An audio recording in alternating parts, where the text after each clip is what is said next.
할렐루야. 우리 옆에 상인사자 사랑합니다. 축복합니다. 말씀의 제목을 읽어봅시다. 시작. 정직한 자의 삶이다. 우리가 지금 잠언서 10장과 11장, 어제 10장 했고 오늘 11장 했는데 의인과 악인에 대해서 계속 얘기를 하고 있습니다. 시편에서도 의인과 악인에 대해서 얘기를 합니다.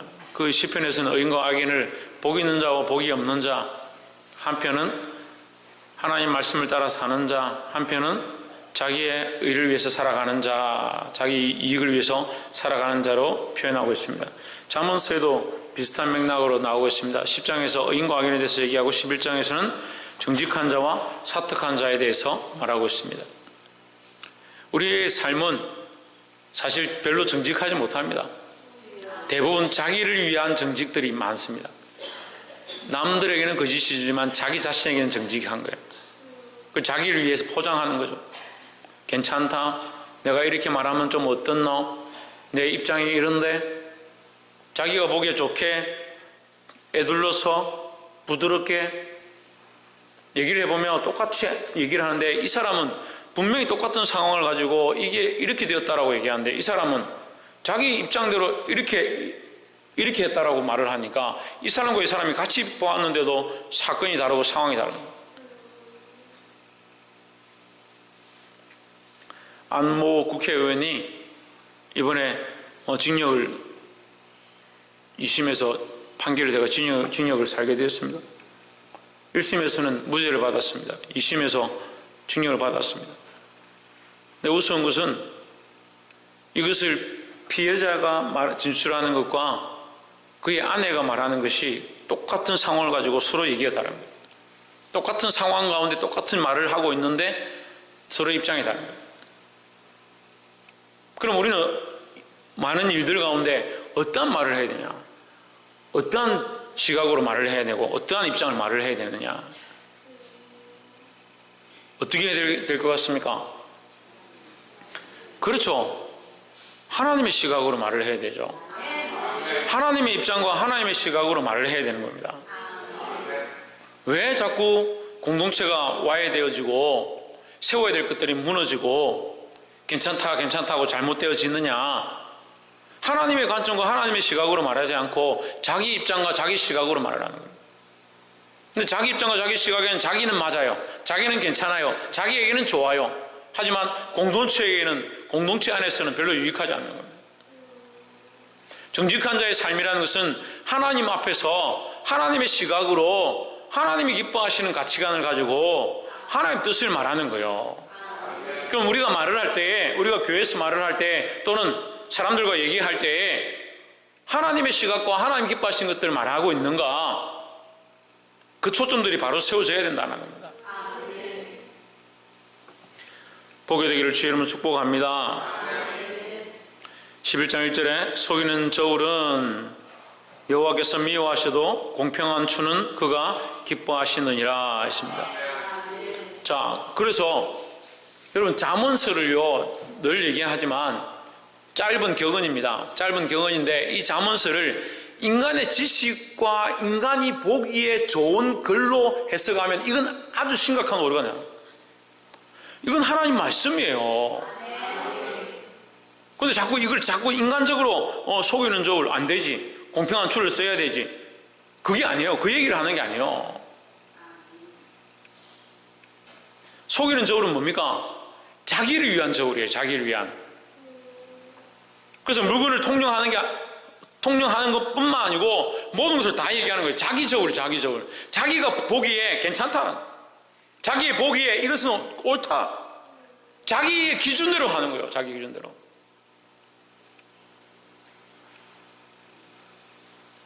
어떤 아이가 심각한 사고를 쳤습니다. 방기초등학교에서 이 아이를 쫓아내야 된다고 온 부모들이 다 데모를 하고 학교 교사들도 이거 서명운동 하자고 그만큼 일어났는데 그 부모는 우리 자식이 뭐 잘못했냐? 다른 아이들이 다 이렇게 했으니까 얘가 이렇게 했지 가만히 있는데 그렇게 했겠냐? 뭐가 잘못됐습니까? 속이는 저울이에요. 속이는 저울.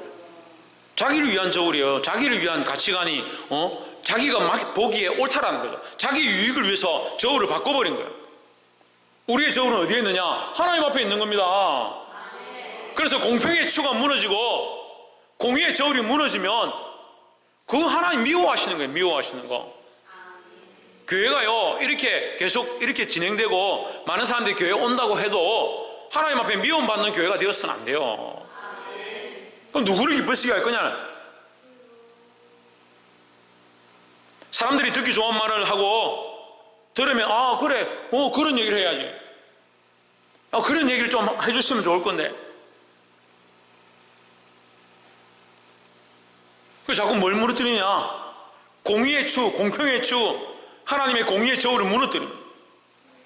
왜 그런 얘기를 듣고 싶습니까? 자기 기준에 좋은 거, 자기 귀에 좋은 거, 자기가 들어서 마음이 편안한 거, 그럼 하나님이 자기를 위해서 필요한 거지 내가 하나님을 위해서 필요한 겁니까?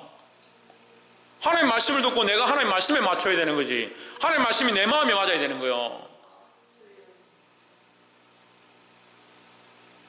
다윗이 하나님을 만났을 때 하나님께서 그를 보고 내 마음이 합한 자라 했지, 자꾸 거꾸로 하니 거꾸로. 하나님이 내 마음에 합해져야 된다고, 하나님 내 마음에 맞춰져야 된다고. 내가 상황이 이러니까 좀 이런 위로의 말을 해주시고, 내가 좀 힘드니까 내게 좀 이런 것들 복을 받을 거라고 좀 축복해 주시고, 물론 축복할 수도 있고 위로할 수 있죠. 그런 게 필요하죠. 필요 없다라고 얘기하는 것이 아니라 지금 그게 중요한 게 아니에요. 하나님께 맞춰진 추가 안 세워지면요, 하나님의 공의가 안 세워지면요, 나머지 다 필요 없다니까요. 근데 자꾸 나머지 거를 찾는 거예요. 나머지 거를. 이런 것 좀 해주시고, 이런 축복 좀 해주시고, 이런 위로 좀 해주시고, 이런 격려 좀 해주시고, 그만큼 가르치고 그만큼 말씀으로 인도했고, 때로는 교회 안에서 내 자식 같기도 하고 내 가족 같기도 하고, 그런 사람들이 왜 그렇게 공평의 추가 다 무너져가지고 자기 자식, 자기 가족, 자기 재물, 그거에 대해서는 안 돼, 이건 보호해야 돼, 이건 내 거야, 공의로 판단하고 바른 것들을 책망하고 바르게 인도해야 되고, 그거 안 하는 거예요. 안 하는 거. 결국 뭘 무너뜨리냐? 공의로 세워진 것들을 무너뜨려요.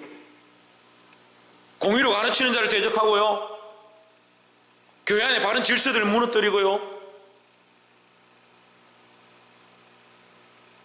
그래서 교회 안에 속이는 저울이 세워지기 원합니까? 하나님의 말씀이 무너지기 원하십니까? 우리 삶에 속이는 저울들이 풍성해지기 원합니까? 속이는 저울은 여호와께서 미워하시나 했습니다. 제 얘기를 하는 게 아니에요. 제 생각을 얘기하는 게 아니에요. 속이는 저울은 하나님께서 미워하신다고요. 그 누구를 만원히 여기고 누구를 속이고 있느냐? 하나님을 만원히 여기고 하나님을 속이고 있으면서 자기가 공평한 춘 줄 착각하는 거예요.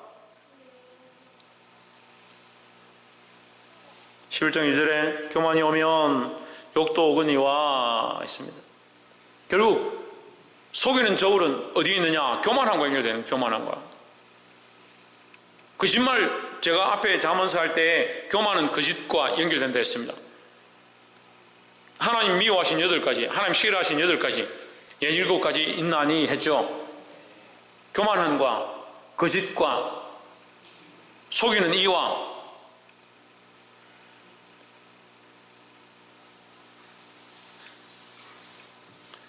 거짓 증인들과, 그게 뭐라 했습니까? 거짓 증인들하고 이게 왜 있다고 그랬어요? 왜 있다고 했어요? 자기 사랑이에요. 자기 사랑. 자기가 곤란해지기 싫고 자기가 자기를 위한 변론을 하니까 거짓된 말을 하는 거예요. 교만 어디서 옵니까? 자기에게서 오는 거예요. 자기에게서. 거짓말을 왜 합니까? 자기를 위해서 거짓말 하는 겁니다. 그런데 모르는 거예요. 그게 죄인 줄, 잘못된 줄 모르는 거예요. 왜 모릅니까? 이미 추가 무너졌고 저울이 고장났기 때문에 모르는 거예요. 그 판단력이 다 없는 거예요.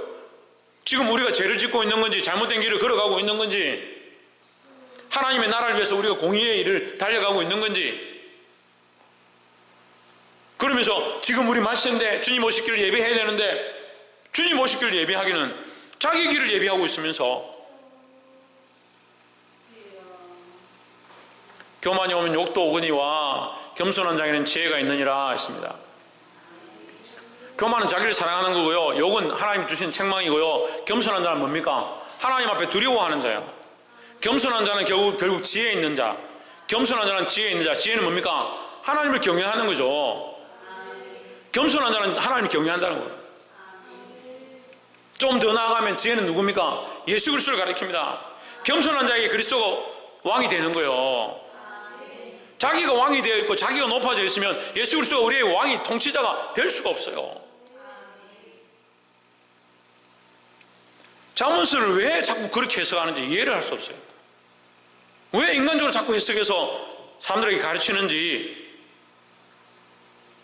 잠언서는요, 보면 볼수록 지금 우리가 지금 잠언서를 들어가서 공부를 하고 시편도 마찬가지였지만 오실 메시아, 그 예수 그리스도에 대한 확실한 증거예요. 그럼 이 잠언서를 통해서 우리는 누굴 발견해야 되냐? 그리스도를 발견해야 되고요, 이 잠언서 속에서 하나님 우리에게 주시는 소망을 보아야 되는 거예요. 보게 되길 주의 이름으로 축복합니다. 3절에 정직한 자의 성실은 자기를 인도하거니와 사악한 자의 패역은 자기를 망하게 하느니라. 자, 이 정직한 자와 사악한 자를 비교하죠. 이 정직한 자를 뭐라고 하냐? 4절에 재물은 진노하시는 날에 무익하나 하십니다. 심판할 때, 주께서 심판하실 때 재물을 위하여 살아간 자, 그 사악하고 사특하고 자기를 위해서 재물을 모은 자, 그 세상 재물 불탈 때 너도 타려느냐, 우리 찬양이 있잖아요. 세상 재물 불탈 때 너도 타려느냐. 그런데 왜 세상 재물 붙잡고 있느냐? 우리 누굴 붙잡아야 됩니까? 예수 그리스도와 그 십자가를 붙잡아야 되죠. 공의는 죽음에서 건지느니라 하십니다. 성경의 공의가 뭡니까? 하나님의 공의가 뭐라고 우리가 찬양합니까? 예수 그리스도입니다. 하나님의 공의는요, 예수 그리스도밖에 없어요. 그 착각한 우리가 공의다, 천만의 말씀. 예수 그리스도가 공의고 그 예수 그리스도를 우리가 믿기 때문에 우리를 의롭다라고 칭해주는 거지, 우리가 공의로운 게 아니에요. 하나님의 은혜로 우리가 의롭다함을 얻은 거죠. 이것이 우리에게서 난 것이 아니니까 결코 자랑할 수 없다라고 했잖아요.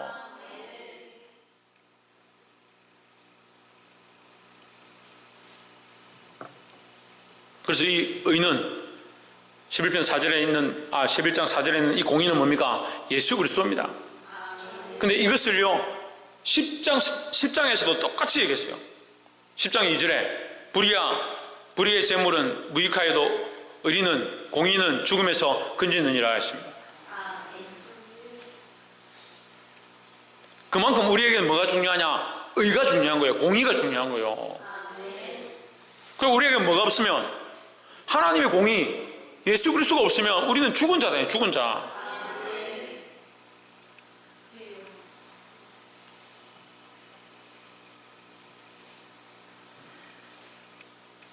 따라합시다. 교만하지 말고 하나님 앞에 섭시다. 교만하지 말고, 교만한 것은 자기를 사랑하는 거에 연결되고, 자기를 사랑하는 것은 속이는 추다, 속이는 저울이다. 왜 속이냐? 자기를 왜 속이는 거예요?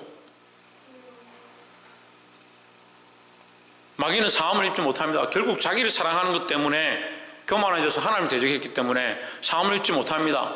근데 우리가 누굴 닮았냐? 하나님 닮았죠. 하나님 닮았는데 우리 안에 죄의 모양들이 또한 더 스며 들어와 있어요. 그럼 누구를 자꾸 따라가냐? 마귀를 따라가는 거예요. 속이는 자를 따라가는 거예요. 그 자꾸 뭘 합니까? 자기를 사랑하는 거예요. 자기 사랑을 거예요.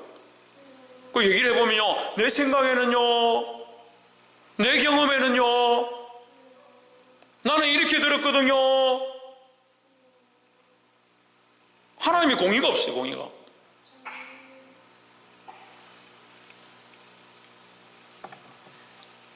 오절에 완전한 자의 공의는 자기의 길을 곧게 하려니와 악한 자는 자기의 악으로 말미암아 넘어지리라 했습니다. 우리는 완전한 자가 아닙니다. 하지만 우리가 완전한 자가 될 수 있습니다. 어떻게? 예수 그리스도를 따라가는 거예요. 예수 그리스도. 예수 그리스도를 따라가면 우리가 똑바로 똑바로 갈 수 있다는 거예요.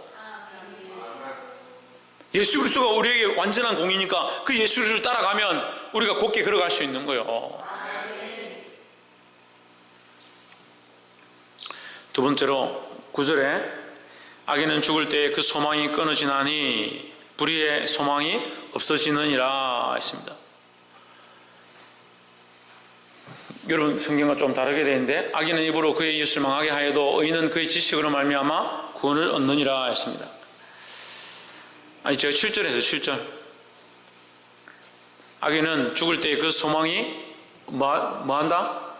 끊어진다. 불의의 소망이 없어지느니라 했습니다. 악인은 그 소망이 끊어진다. 그 불의의 소망이 없어진다.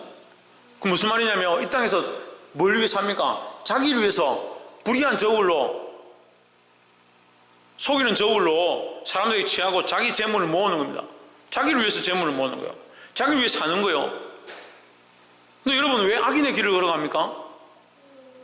우리는 크리스찬입니다. 그죠? 우리는 그리스도인입니다. 옆에서 한번 보시죠. 우리는 그리스도입니다. 우리는 그리스도인입니다. 그럼 누구를 따라갑니까? 예수 그리스도를 따라갑니다. 방금 전에 우리가 얘기했습니다. 예수 그리스도는 뭐라고? 공의라고. 그 예수 그리스도를 따라가면 어떻게 된다? 똑바로 갈 수 있다. 똑바로 갈 수 있다는 똑바로. 근데 왜 지금 사는 거는 악인처럼 사냐고. 자기 재물 때문에, 자기 먹고 입고 사는 것 때문에, 사람들 때문에, 사람들 눈 때문에 하나님의 공의를 세우는 것보다 자기 입장을 세우고 자기 상황을 세우고 그 죽을 때 그 소망이 끊어지나니 왜 끊어진 소망을 잡고 있느냐, 끊어질 소망을 잡고 붙잡고 있느냐는 거예요. 이 불의한 소망은 없어지는 거예요. 그렇지만 하나님 앞에 하나님 나라를 붙잡은 이 소망은 없어지지 않는 겁니다. 8절에 의인은 환난에서 구원을 얻고 악인은 와서 그를 대신하느니라 했습니다. 자, 의인은 환난에서 구원을 얻으나, 자, 의인은 지금 환난을 당하는 거예요. 지금 제 성경이 오히려 더 정확하게 해석했는데요. 의인은 환난에서 구원을 얻으나, 그럼 지금 뭐요? 지금은 환난 중에 있는 거죠. 그 지금 우리 당하는 고난은 장차 나타날 뭐와? 하나님 나라의 영광과 좋게 비교할 수 없다. 지금은 뭘 당하고 있냐? 고난 당하는 거죠. 왜? 왜 고난을 당합니까? 왜 고난을 당합니까? 왜 애매히 고난을 당합니까? 다른 사람처럼 속이는 저울을 쓰지 않으니까요. 공평의 추를 들고 있으니까, 말씀대로 살려고 하니까, 그리스도께서 가신 길을 가려고 하니까 우리에게 환난과 핍박이 있는 거예요. 근데 왜 환난과 핍박이 없습니까? 없는 자들은 왜 없습니까? 말씀대로 살지 않으니까요. 싸우기를 싫어하는 거예요. 고난당하기를 싫어하는 거예요. 지금 우리에게 있는 환난은요, 결국은 장차 나타날 영광으로 바뀌어지게 되어 있습니다. 근데 악인들은 어때요? 제 성경은 뭐라 되어 있는지, 여기는 여러분 성경은 자기 길로 가느니라 되어 있는데, 제 성경은 악인은 와서 그를 대신하느니라 하십니다. 누굴 대신하냐? 이 말씀에서 누구를 대신하겠습니까? 악인과 의인밖에 없잖아요. 누굴 대신하겠어요? 의인을 대신하죠. 의인을 대신해서 뭐 합니까? 의인을 대신 뭐 하겠습니까? 환난 당하는 겁니다. 그러면 지금 우리는 환난을 당하지만 그때는 영광을 볼 것이고, 지금 악인들은 자기들 영광을 보고 즐거워할지 모르겠지만 결국 우리가 영광을 볼 때 그들은 환난 가운데 들어가게 된다는 거죠. 그러니까 지금 정신을 차려야 되죠. 우리가 왜 악인의 길을 갑니까? 우린 그리스도인들인데 지금 잠시 당하는 고난을 두려워하지 말아야 되는 거예요. 영원한 소망을 붙잡고 주님 가신 길을 따라가야 되는 겁니다. 고난 중에도 옆에서 한번 보시고 따라합시다. 고난 중에도 소망을 잃지 맙시다. 왜 고난 중에 소망을 잃지 않습니까? 주님이 가셨고 이것이 의로운 길이기 때문입니다. 고난 중에도 소망을 잃지 말아야 합니다. 왜? 결국 하나님께서 소망을 주실 것이기 때문에 지금 당하는 고난은 장차 나타날 영광과 좋게 비교할 수 없다는 이 확신을 가져야 되는 거예요. 그 지금은 믿음으로 살고 말씀대로 살고 주의 뜻대로 살고 공의의 추를 들고 나아감으로 세상 가운데 손가락질 당한다 하더라도 그것을 두려워하지 말고 결국 하나님 주실 영광을 바라보아야 합니다. 하지만 악한 악인들은 어떻게 된다? 지금은 즐거울 수 있지만 결국 그들은 이 환난을 대신하게 된다는 거예요. 결국 그들이 받을 고난이 있다라는 거예요. 마지막 세 번째로 27절에 선을 간절히 구하는 자는 은총을 얻으려니와 악을 더듬어 찾는 자에게는 악이 임하리라. 우리는 뭘 찾아야 됩니까? 선을 찾아야 되죠. 착한 일을 말하는 게 아니에요. 예수 그리스도를 찾는 거죠. 예수 그리스도를. 하나님 뜻을 구하는 거예요. 28절에 자기의 재물을 의지하는 자는 패망하려니와 의인은 푸른 잎사귀 같아서 번성하리라 하십니다. 할렐루야. 믿는 사람들 아무리 핍박해도요 결국 믿는 사람들이 일어나는 거예요. 믿음 있는 사람들이 일어나는 거예요. 이 땅에 많은 사람들이 그리스도인들을 박해했습니다. 이 세상에 많은 사람들이 그리스도인들을 박해했고 그 믿음의 선진들이 피를 흘리고 죽어갔지만 지금 결국 이 나라에 복음이 있는 것처럼 하나님의 복음은 막을 수 없습니다. 의인은 푸른 잎사귀 같이 번성할 것입니다. 29절에 자기 집을 해롭게 하는 자는 자의 소득은 바람이라 미련한 자는 마음이 지혜로운 자의 종이 되리라. 30절 의인의 열매는 따라 읽읍시다. 시작.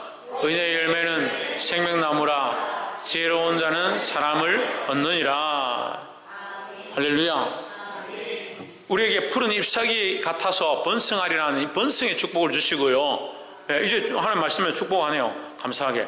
번성의 축복을 주는 거예요. 번성의 축복을 주는데 번성하고 끝나는 게 아니고요. 무슨 축복을 주냐? 생명에 대한 축복을 주시는 거예요. 의인의 열매는 생명나무라 지혜로운 자는 사람을 얻느니라 했습니다. 이걸요 사람을 얻느니라가 뭡니까? 생명을 얻느니라. 우리가 생명나무이기 때문에 생명을 얻게 되는 거예요. 우리가 그리스도 안에 붙어서 그리스도로부터 공급되어진 이 은혜의 말씀과 이 은혜를 흘리고 이 복음을 흘리면요 나만 사는 게 아니라 나로 말미암아 다른 영혼들을 살리는 일을 하게 되는 거예요. 우리는 과연 살리는 일을 하고 있습니까? 살아있는 사람도 죽이려고 하고 믿음으로 사는 사람도 넘어뜨리려고 하고 혹시 그렇게 하고 있지는 않습니까?